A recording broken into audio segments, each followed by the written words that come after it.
My husband drained our daughter's college fund and vanished with his mistress. I was devastated, until our 12-year-old smirked and said, "Mom, don't worry. I handled it." Days later, he called screaming after discovering Mark was stuffing clothes into a suitcase when I walked into our bedroom. No explanation, no eye contact, just frantic packing like the house was on fire. "What are you doing?" I asked. He didn't even look up. What I should have done years ago. His words hit me with the force of a physical blow. 22 years of marriage, and this was how it ended? Him throwing shirts into luggage while I stood in my pajamas, completely blindsided. "Mark, stop." I grabbed his arm, but he shrugged me off like I was a stranger. "Talk to me. What's happening?" He finally met my eyes, and what I saw there terrified me. Nothing. No guilt, no sadness, no regret. Just cold determination. "I'm leaving, Sarah. Today." Before we continue, I want to thank you for joining me in sharing stories about protecting our families. If you believe children deserve financial security, please consider subscribing. It's free and helps us reach more families who need to hear this. Now let's see what Emma discovered. The room spun around me. This couldn't be real. Yesterday we'd discussed Emma's college applications over dinner. Yesterday he'd kissed my forehead and said goodnight. Yesterday I was a wife, not whatever I was becoming in this moment. Is there someone else? The question fell out of my mouth before I could stop it. Mark paused, a dress shirt halfway into the suitcase. For just a second I thought I saw something flicker across his face. Then it was gone. This isn't about anyone else. This is about me needing to breathe again. But I knew. The way he wouldn't look at me properly. The way his phone had been face down for months. The late meetings that ran later and later. I'd been pushing down these suspicions for so long that they'd become background noise, but now they screamed at me. "Where will you go?" My voice sounded small, pathetic. "I'll figure it out." He zipped the suitcase with finality. "I need you to transfer my half of the savings to my personal account." That's when the real panic set in. Money. Emma's college fund. Our joint accounts. Everything we'd built together. I ran downstairs, my bare feet slapping against the hardwood floors. Emma looked up from her cereal, concern creasing her 12-year-old face.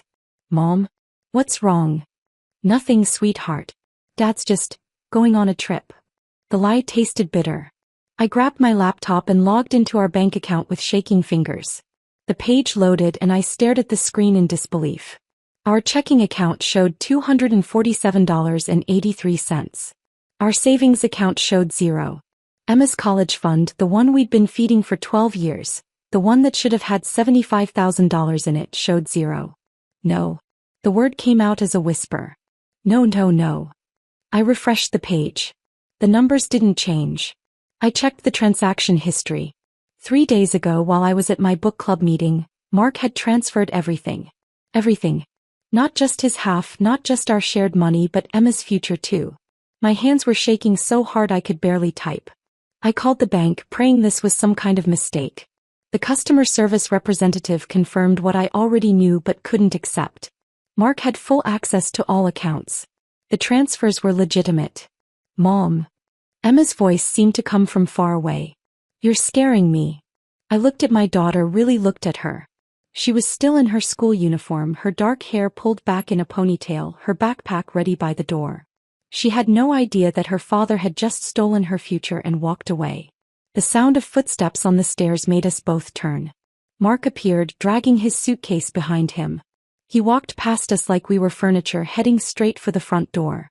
"That's it." I found my voice, and it was stronger than I expected. 22 years and you're just walking away?" He stopped with his hand on the doorknob. "I left you a voicemail explaining everything." "I don't want a voicemail. I want you to look at your daughter and explain why you're abandoning her." Emma stood up slowly from the breakfast table. She didn't cry, didn't run to him, didn't beg him to stay. She just watched him with those intelligent eyes that were so much like his. Mark glanced at Emma for maybe 3 seconds. "You'll understand when you're older," he said to her. Then he looked at me. "Don't make this harder than it has to be." The door closed behind him with a quiet click that somehow sounded louder than if he'd slammed it. Emma and I stood in the sudden silence of our kitchen. The coffee maker gurgled. The refrigerator hummed. Outside, a car engine started and pulled away. "Is he coming back?" Emma asked. I wanted to lie, to protect her, to say that Daddy just needed some time. But looking at her face, I realized she already knew the answer. I don't think so, baby. She nodded, processing this information the way she processed everything else in her life with careful consideration. Did he take our money? The question caught me off guard. How could she know to ask that? Some of it, I said carefully. My college fund too? I couldn't speak. I just nodded. Emma picked up her cereal bowl and walked it to the sink. She rinsed it out, dried it, and put it away in the cabinet. Then she turned to me with an expression I'd never seen before on her young face. Mom, don't worry. I handled it. The words were so unexpected, so calmly delivered that I almost laughed. Handled what? She was 12 years old. What could she possibly have handled? But something in her tone made me pause. There was no childish bravado, no empty comfort. Just quiet confidence, like she knew something I didn't. What do you mean, sweetheart? Emma picked up her backpack and headed toward the door. I'll miss my bus if I don't leave now. We'll talk after school, okay? And then she was gone, leaving me alone in a house that suddenly felt enormous and empty, with questions I couldn't answer and a future I couldn't see. The house felt different that first week without Mark. Not just empty but watchful somehow. I found myself crying at random moments, folding his abandoned laundry, seeing his coffee mug still in the dishwasher, hearing Emma's alarm clock through the walls each morning. But Emma? She moved through our shattered world like nothing had changed. Every morning at 7:15 she'd appear in the kitchen fully dressed, backpack organized, lunch packed. She'd kiss my cheek and say, "Have a good day, Mom," in the same cheerful tone she'd used when we were still a complete family. It was unsettling. Are you okay, sweetheart? I asked her one morning, catching her wrist gently as she headed for the door. She looked at me with those serious dark eyes. I'm fine, Mom. Are you? I wasn't fine. I was falling apart piece by piece, but I couldn't tell her that. Just checking on you. I know. He squeezed my hand. But I'm really okay. That evening I decided to call my sister Janet for advice. As I dialed, I could hear Emma upstairs in her room. The sound drifted down through the floorboards, rapid clicking like she was typing frantically. I assumed she was chatting with friends about the situation, maybe processing her feelings online the way kids do now. Sarah? How are you holding up? Janet's voice was warm with concern. I don't know, I admitted, sinking onto the couch. Emma's being so strong, but I'm worried she's bottling everything up. She hasn't cried once. Some kids process differently. Remember when Dad left? You cried for weeks, but I got angry and broke Mom's favorite vase. The clicking upstairs stopped suddenly, then resumed with even more intensity. What's that sound? Janet asked. Emma's on her computer. Probably homework or games. But even as I said it, something nagged at me. The rhythm was too consistent, too purposeful for games. After I hung up with Janet, I made Emma's favorite dinner, grilled cheese and tomato soup. I knocked on her door around 6:30. Come in, she called. I pushed the door open, carrying her dinner tray. Emma was sitting at her desk, her laptop screen angled away from me. She closed it quickly when I entered. Brought you some food, honey. Thanks, Mom. She took the tray without making eye contact. You can set it on my nightstand. As I placed the tray down, I glanced at her desk. Scattered papers, her school planner, a few textbooks. Nothing unusual. But there was something deliberate about how she'd positioned everything, like she'd arranged it specifically for my visit. What were you working on? I asked casually. History report on the Industrial Revolution. She opened her laptop again, but I caught a glimpse of the screen before she minimized whatever she'd been viewing. It looked like an email program, not a school document. Need any help? I'm good. Thanks for dinner. I was dismissed. Politely but firmly. I kissed the top of her head and left, but the uneasy feeling lingered. Over the next few days the pattern continued. Emma maintained her perfect routine while I spiraled deeper into confusion and grief. I'd wake up at 3 in the morning with panic attacks, checking our bank accounts obsessively, calling Mark's number just to hear his voicemail. Meanwhile, Emma would emerge each morning looking rested and composed. The typing continued every night. Sometimes it went on until nearly midnight. Friday evening I was putting away Emma's clean laundry when I saw it. A single sheet of paper on her desk, partially hidden under her science textbook. I shouldn't have looked, but something about the formatting caught my eye. It was a printed email thread. The names at the top made my blood freeze. Mark and Rebecca's. My hands shook as I pulled the paper out. The messages were dated from 3 weeks ago, before Mark left. They were discussing meeting times, hotel reservations, and something about handling Sarah when the time came. I sat down hard on Emma's bed, staring at the evidence in my hands. My 12-year-old daughter had somehow accessed her father's private emails. How was that even possible? Mom. Emma's voice from the doorway made me jump. She stood there holding her empty dinner plate, looking at me with those calm, assessing eyes. No panic, no embarrassment at being caught. Just quiet observation. Emma, where did this come from? She set her plate down and closed her bedroom door behind her. Dad's not very good with passwords. How did you? I started then stopped. How long have you known? About Rebecca? 6 weeks. About the money? I figured that out the day before he left. 6 weeks. While I'd been blissfully unaware, my child had been living with this knowledge. I felt sick. Why didn't you tell me? Emma sat beside me on the bed, suddenly looking more like the 12-year-old she actually was. I wanted to be sure. And I wanted to figure out what to do about it. Honey, this isn't your responsibility. Yes, it is. Her voice was firm. He stole my college fund. He lied to both of us. Someone had to do something. I looked around her room with new eyes. Everything seemed different now. Her organized desk, her careful routine, her unnatural calm. What else do you know? Emma got up and pulled a spiral notebook from under her mattress. She handed it to me without hesitation. The pages were filled with handwritten notes, printed screenshots, diagrams I couldn't understand, and lists of numbers that might have been phone numbers or account information. Emma, what is all this? Research. She sat back down beside me. Dad thinks he's smart, but he's careless. He uses the same password for everything. He doesn't clear his browser history. He doesn't even log out of his accounts when he's done. I flipped through page after page of meticulous documentation. Financial records, text message screenshots, what looked like travel itineraries. My daughter had been conducting surveillance on her own father. I struggled for words. This is incredible. And terrifying. I learned most of it from YouTube tutorials. Computer security is really interesting once you understand the basics. Emma, this kind of thing, hacking into someone's accounts, it's not legal. She looked at me with an expression far too mature for her age. Neither is stealing $75,000 from your daughter's college fund. The matter-of-fact way she said it sent chills down my spine. This wasn't my little girl anymore. This was someone I'd never met before. Someone calculating and focused and completely unafraid. What are you planning to do with all this information? Emma took the notebook back and closed it carefully. I'm still working on that part. But don't worry, Mom. I've got this handled. There was that phrase again. The same words she'd said that morning when her father walked out of our lives. But now they carried a weight that made me realize I might not know my own daughter at all. Show me everything, I said, my voice barely steady. Emma hesitated for the first time since this nightmare began. Mom, some of it's pretty bad. Show me. She opened her laptop and pulled up a folder labeled Science Fair Project. Inside were dozens of subfolders with names like financial records, communication logs, and identity theft evidence. My stomach clenched. It started with Dad's second phone, Emma said, clicking on a folder. He thought he hid it in his closet, but I saw him checking it one night when he thought I was asleep.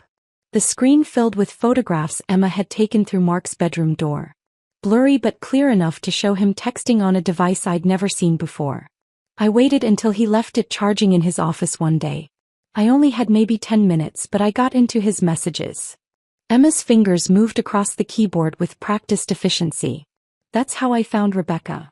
A new window opened, filled with screenshot after screenshot of text conversations. My husband's words to another woman, talking about me like I was an obstacle to remove. Planning their future together. Discussing how to handle the Sarah situation without losing too much money in a divorce. I felt like I might throw up. But it gets worse, Mom. Emma clicked to another folder. Rebecca Sterling works at Dad's accounting firm. She handles client investments and trust accounts. You found out where she works? I found out everything about her. Address, family, work history, credit score, even her Netflix password. Emma's voice was matter-of-fact, like she was discussing a school assignment. She's been stealing money from her clients for 2 years. The evidence was overwhelming. Bank transfer records showing money moving from client accounts into personal ones. Fake invoices for services never provided. Investment statements that didn't match actual account balances. Emma had somehow accessed Rebecca's work computer and documented everything. Emma, how did you even get into their systems? Rebecca uses the same password for everything. Sterling 2011. That's her last name and the year she graduated college. I found that information on her LinkedIn profile. Emma shrugged like it was obvious. People are really predictable with passwords. I stared at my daughter, this stranger sitting beside me.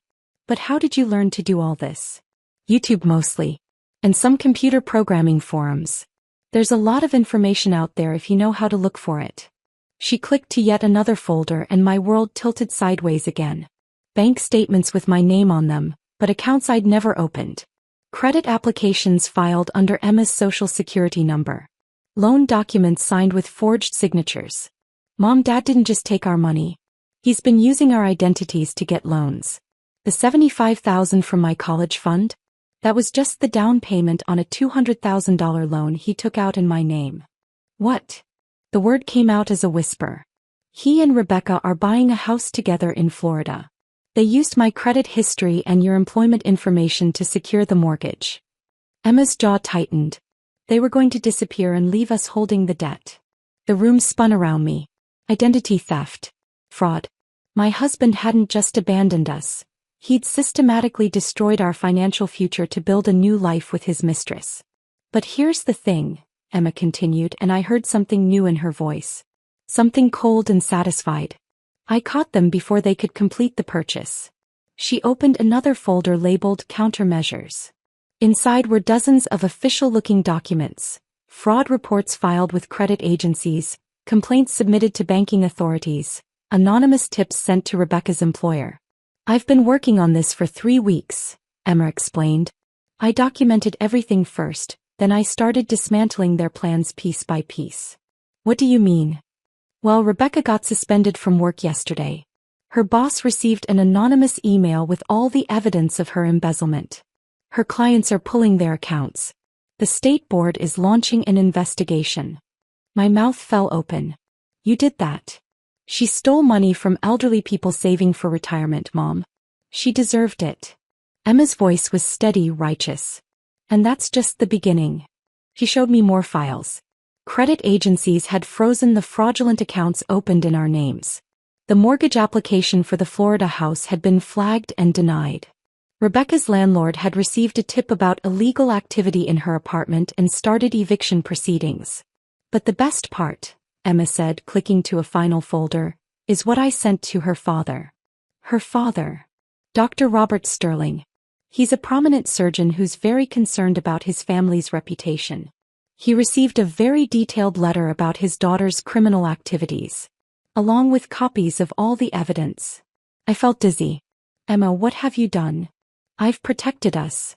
She closed the laptop and looked at me directly. Dad thought he could steal from us and walk away clean.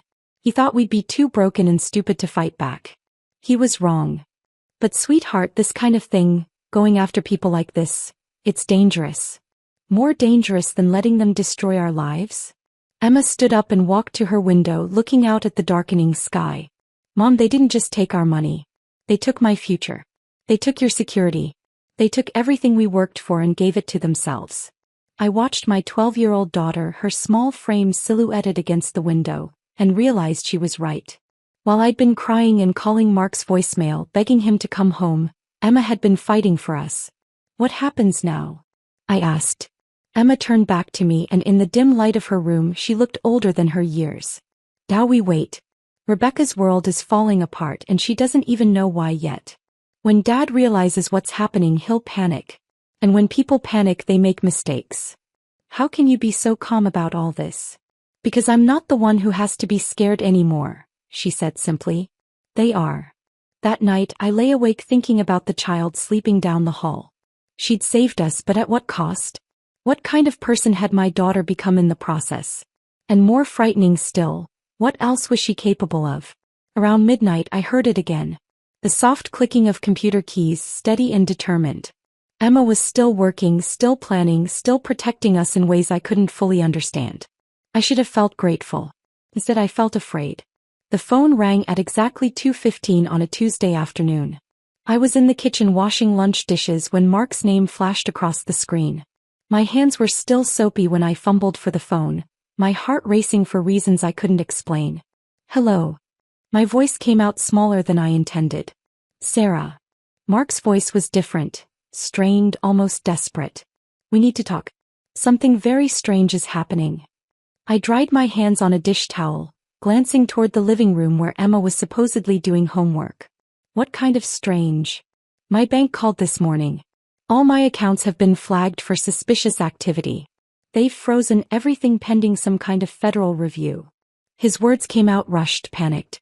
And Rebecca lost her job yesterday. Security escorted her out of the building. Emma appeared in the kitchen doorway, still wearing her school uniform. She walked calmly to the counter and poured herself a glass of water, but I noticed she was listening intently.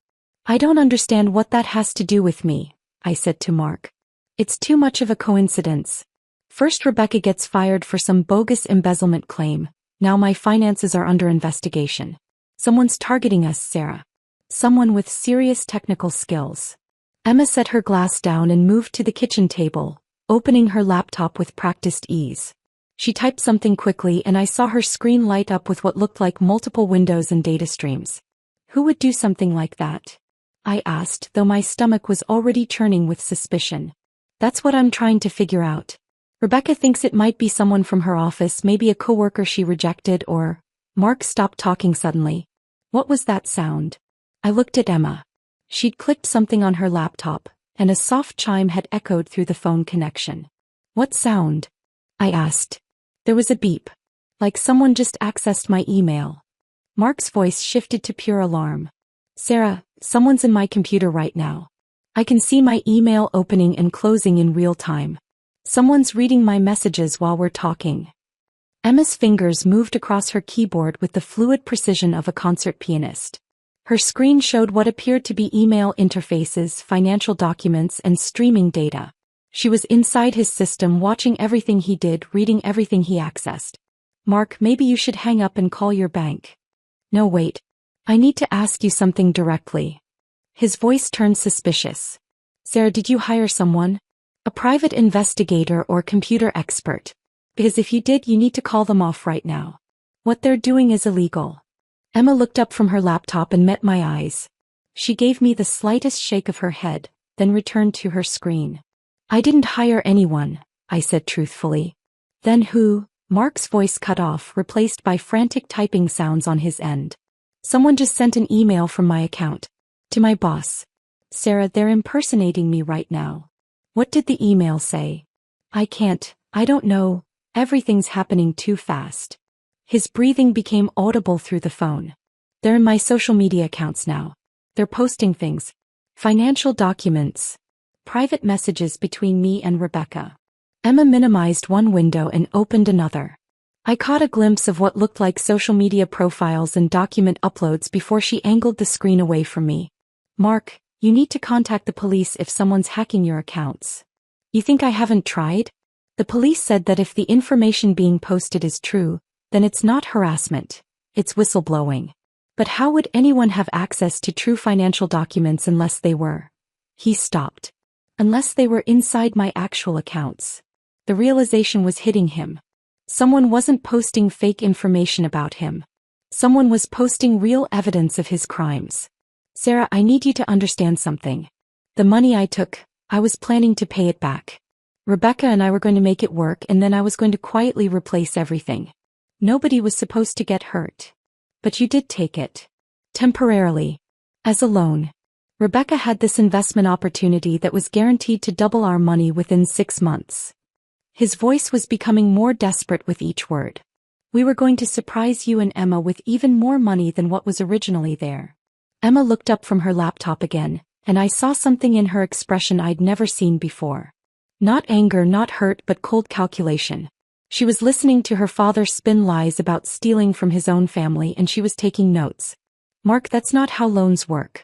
You can't take someone else's money without their permission and call it a loan. You don't understand the pressure I was under. Rebecca's father was threatening to cut her off financially if she didn't prove she could support herself. She needed that money to buy the house, to show him she was serious about building a future. So you stole our daughter's college fund to impress your girlfriend's father? It wasn't stealing. Mark's voice cracked. It was an investment in all of our futures. Rebecca's family has connections. Once her father accepted her choices, he was going to help me start my own firm. We would have been wealthy, Sarah. Wealthy enough to pay for Emma's college 10 times over. Emma closed her laptop with a quiet snap and stood up.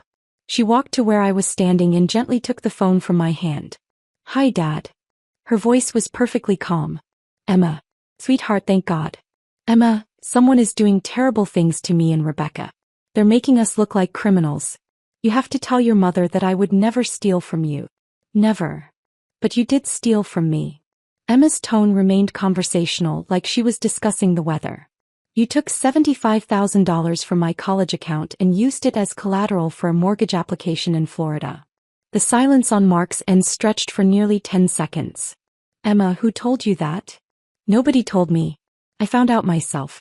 Along with copies of the forged loan documents where you used my social security number to secure additional credit. That's impossible. You're 12 years old. You couldn't possibly understand. I understand that you committed identity theft. I understand that Rebecca embezzled money from her clients. I understand that you both planned to disappear to Florida and leave Mom and me responsible for the debt you created. Emma, listen to me very carefully. Adults sometimes make complicated financial decisions that children can't fully grasp. What looks wrong to you might actually be. I have copies of everything, Dad. Every email between you and Rebecca. Every forged document. Every illegal transaction. I've been watching you for weeks. Mark's breathing became labored. You've been watching me? Emma, what does that mean? It means I know about the second phone you thought you hid so well. I know about the fake investment accounts Rebecca created to hide the money she stole. I know about the house you tried to buy using my identity. Emma's voice never wavered. And I know that when the money ran out and Rebecca got fired, she stopped returning your calls. How could you possibly know about Rebecca not returning my calls? Because I'm monitoring all your communications. I've been watching both of you destroy yourselves piece by piece. Emma sat down at the kitchen table, still holding the phone with complete composure. Rebecca blocked your number yesterday after her father cut her off financially. She's already started dating someone else. The sound that came through the phone was somewhere between a sob and a scream. Emma, please. I know I made mistakes, but I'm still your father. I love you. I love your mother. I never meant for things to go this far. You chose her over us, Dad. You chose money over your family.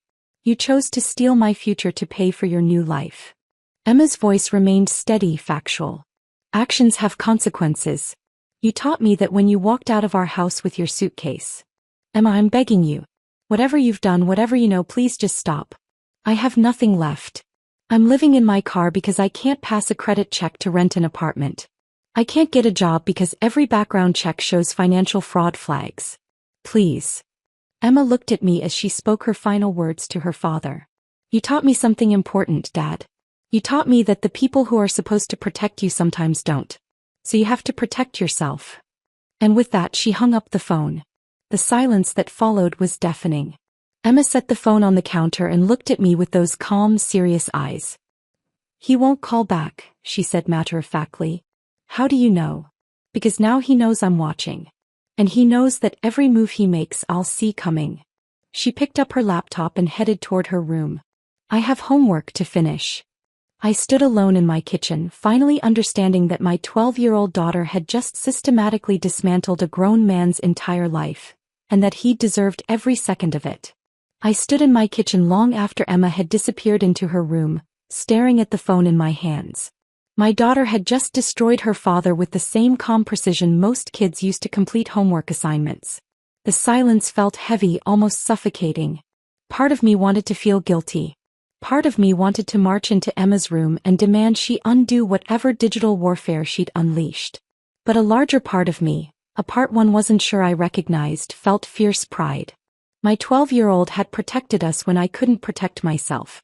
The next morning, Emma appeared at breakfast looking exactly like any other middle schooler getting ready for her day.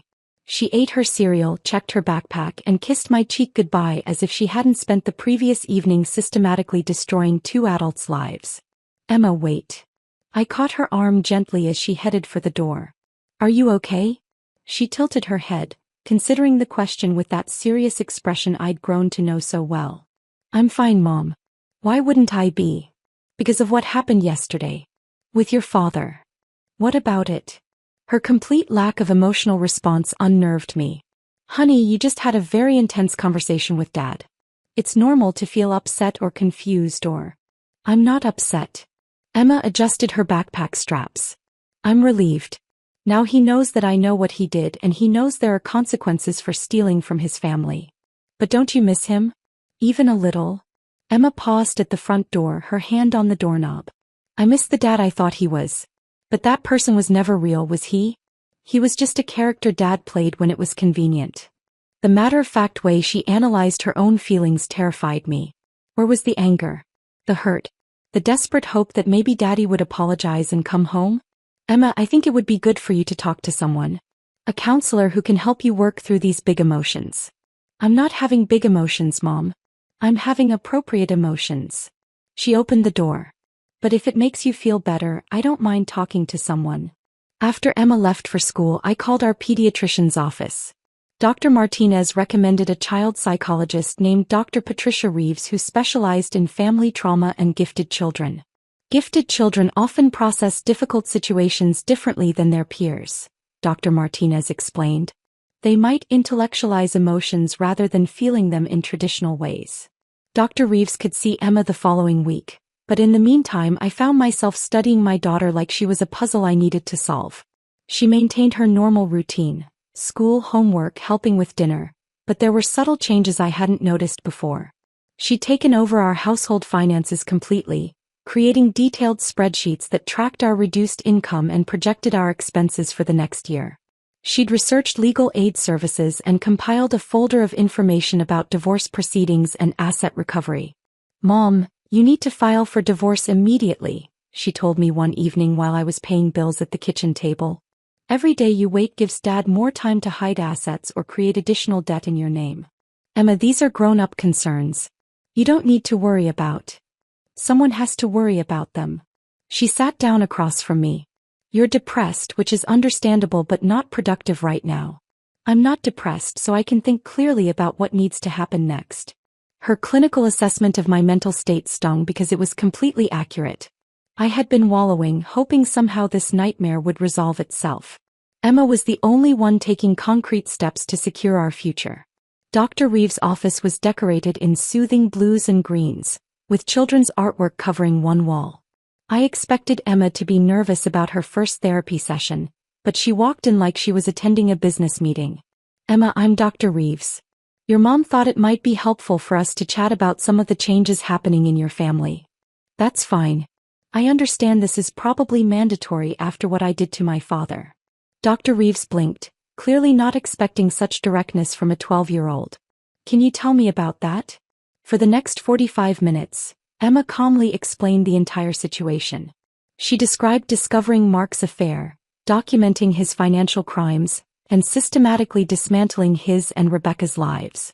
She spoke without visible emotion, presenting facts like she was giving a school presentation. How did that make you feel? Dr. Reeves asked. Satisfied, Emma replied immediately. He stole from me, so I made sure there were consequences. It felt like justice. Do you ever feel sad about your father leaving? I feel sad that he chose to become the kind of person who steals from his own child. But I don't feel sad about him facing the results of that choice.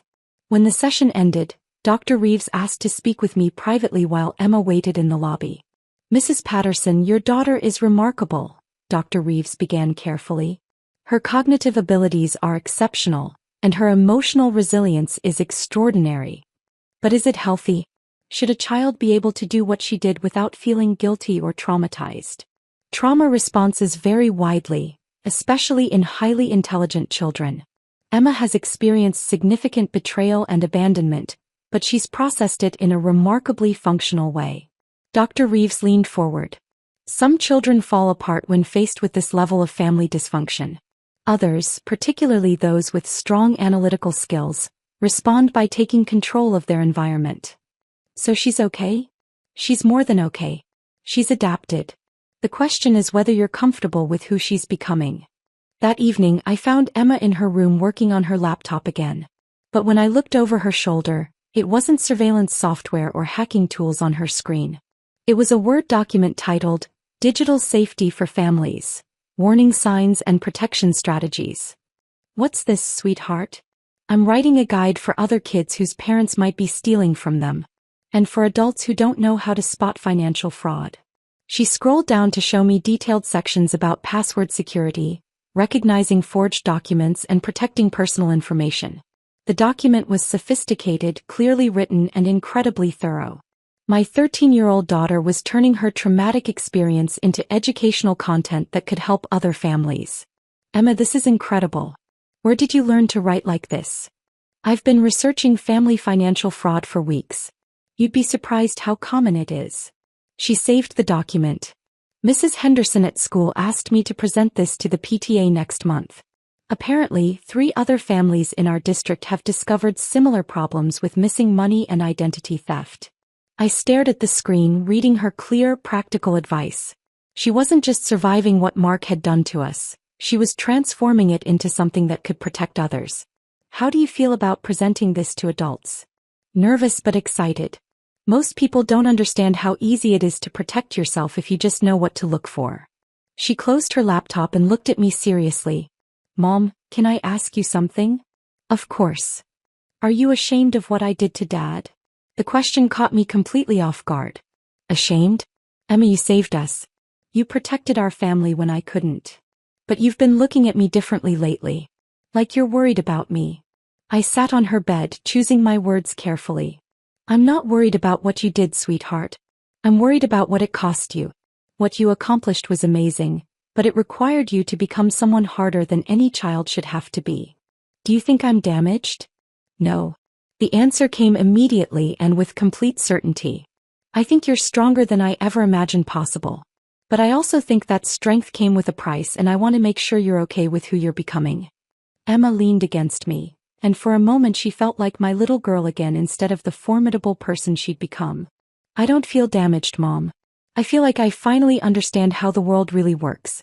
And understanding something means you can protect yourself from it. What about protecting others? That's why I'm writing the guide. If I can help other families avoid what we went through, then maybe something good came from Dad's choices. That night, as I tucked Emma into bed, she asked one final question that broke my heart and filled me with pride simultaneously. Do you think Dad ever really loved us? I think he loved the idea of us. But when loving us became inconvenient, he chose himself instead. That's what I thought too. She pulled her stuffed elephant closer. Good night, Mom. Good night, sweetheart. I turned off her light and stood in the hallway, processing everything Dr. Reeves had said. Maybe Emma wasn't broken. Maybe she was exactly what she needed to be to thrive in a world where people you trust could betray you completely. Maybe I wasn't raising a damaged child. Maybe I was raising an extraordinary young woman who would use her strength to protect others the way she'd protected us. 6 months later, I was stacking books in the children's section of Millbrook Community Library when my supervisor approached with a nervous expression. Sarah, there's a reporter here asking about your daughter, Linda whispered, glancing toward the front desk where a woman in a pressed suit waited with a notepad. My heart stopped. What kind of reporter? She says she's investigating the Rebecca Sterling embezzlement case. Apparently, someone tipped her off that the anonymous whistleblower might be connected to our area. I walked to the front desk on unsteady legs. The reporter smiled professionally and extended her hand. Mrs. Patterson? I'm Jennifer Walsh from Channel 7 News. I'm doing a follow-up story on the Sterling financial fraud scandal. I understand your ex-husband was involved. I can't comment on that, I said quickly. The story has gained national attention. Rebecca Sterling is facing federal charges and several other victims have come forward. Someone was incredibly thorough in documenting the crimes. We'd love to thank whoever provided the evidence. After she left, I drove home to our small apartment across town, my hands shaking on the steering wheel. Emma was at the kitchen table doing homework when I walked in. There was a reporter at the library today asking about the Rebecca Sterling case, I said carefully. Emma didn't look up from her math worksheet. They'll never connect it to me. I used 7 different proxy servers and cryptocurrency payments for all the anonymous accounts. Emma. It's fine, Mom. She's good. The more attention the case gets, the more other victims will come forward. She finished a problem and moved to the next one. I've been monitoring the news coverage. 12 other families have contacted authorities about Rebecca's fraudulent investment schemes. The casual way she discussed her nationwide impact on financial crime investigations still caught me off guard. My daughter had triggered a federal investigation that was now protecting dozens of families, and she talked about it like a successful science project. 3 weeks later, Emma received an email that changed everything. A technology company called Secure Family had somehow identified her real identity and wanted to offer her a position in their youth development program. They're offering me a full scholarship to any college I want, plus a guaranteed job after graduation, Emma explained, showing me the official letter on her laptop. Salary would start at $120,000 a year. I stared at the numbers on the screen. Emma, this is incredible. This could set you up for life. I know. She closed the laptop without hesitation. I'm turning it down. What? Why? Because they want to own what I create. They want me to build security software that makes money off people's fear instead of actually protecting them. She stood up and walked to the window of our small living room. Besides, I already have a job. What do you mean? Emma pulled out a business card from her backpack. It looked professionally designed. E. Patterson Family Financial Protection Consultant. I've been helping families secure their finances and recover from fraud for the past month. I have 6 regular clients now, and they pay me $75 an hour for consultations. I took the card, studying the crisp design and professional contact information. Emma, you're 13 years old. How are you running a consulting business? Age doesn't matter when you're working online. My clients think I'm an adult cybersecurity expert with a specialty in family protection. She pulled up a spreadsheet on her laptop showing her income. I've made enough to replace most of my college fund already. The numbers were staggering. In just 1 month, my teenage daughter had earned more than I made in 3 months at the library. What kind of services do you provide? I help families identify financial red flags, secure their digital accounts, and recover stolen money. Last week, I helped a family in Ohio get back $30,000 their son had stolen from his grandmother's retirement account. Is it legal? Everything I do is completely legal. I teach people how to protect themselves and help them file appropriate reports with authorities when crimes have been committed. Emma minimized the spreadsheet. I'm also speaking at a cybersecurity conference next month. As yourself. As Drive E. Patterson Family Protection Specialist. I'll participate via encrypted video conference, so my age won't be an issue. That evening I found myself reading about the Rebecca Sterling case online. The story had indeed gone viral, shared across multiple social media platforms and covered by national news outlets. The comments ranged from outrage about the fraud to praise for the anonymous hero who'd exposed the scheme. One comment thread caught my attention. Dozens of people sharing their own experiences with family financial betrayal. Parents stealing from children, spouses hiding assets, relatives exploiting elderly family members. Emma's actions had opened a floodgate of similar stories. Nobody suspected the whistleblower was a 12-year-old girl. 2 months into our new life, Emma asked me a question that stopped me cold. Mom, do you think Dad ever regrets what he did? We were washing dishes together after dinner and I nearly dropped the plate I was holding. It was the first time she'd mentioned Mark in weeks. I don't know, sweetheart. Why do you ask? I've been monitoring his social media accounts. He posts about starting over and making better choices, but he never mentions us. She dried a glass with careful precision. I was wondering if he realizes what he lost. What do you think? Emma considered this for a long moment. I think regret is just feeling sorry for yourself when you face consequences. It's not the same as understanding why what you did was wrong. Do you want him to regret it? No. I want him to understand it. But I don't think he's capable of that level of self-awareness. She folded the dish towel neatly and hung it on its hook. The conversation was clearly over for her, filed away like everything else related to her father. Spring arrived with a warmth that felt like hope. Emma's consulting business continued to grow, and she'd started creating free educational resources for families to protect themselves from financial fraud. She developed security checklists, warning sign guides, and step-by-step instructions for reporting different types of financial crimes. "I want to turn this into a non-profit when I turn 18, she told me one evening while working on her latest project. Something that provides free protection services to families who can't afford private consultants. That's a beautiful goal, Emma. It started because of what Dad did to us, but it's become something bigger. There are so many families out there being victimized by people they trust." One evening in late spring, I was reading in the living room when I heard Emma on a video call in her room. I paused outside her door, listening to her gentle voice.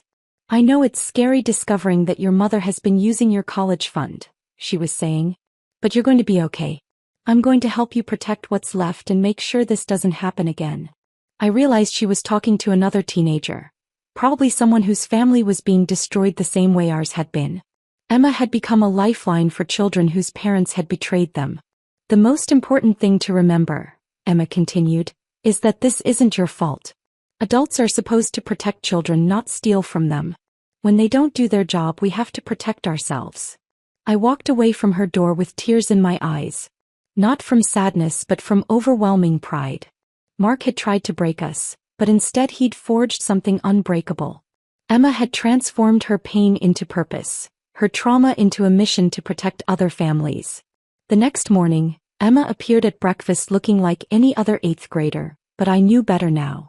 Underneath that normal teenage exterior was someone extraordinary, someone who'd taken the worst thing that had ever happened to her and turned it into a force for good. "Ready for school?" I asked, kissing her forehead. "Always," she said, shouldering her backpack. "Oh, and Mom? I love you. I love you too, sweetheart." As I watched her walk to the bus stop, I realized that Mark's betrayal hadn't destroyed our family. It had revealed what we were truly made of.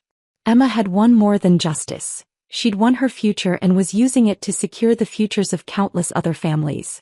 Mark could keep his new life with whatever remained of it. We'd built something infinitely more valuable from the pieces he'd left behind. We'd built hope, and Emma was sharing it with the world. If this story of a 12-year-old's digital justice had you on the edge of your seat, hit that like button right now. My favorite part was when Emma calmly told her father you chose her. So live with her before hanging up. What was your favorite moment? Drop it in the comments below. Don't miss more incredible family protection stories like this.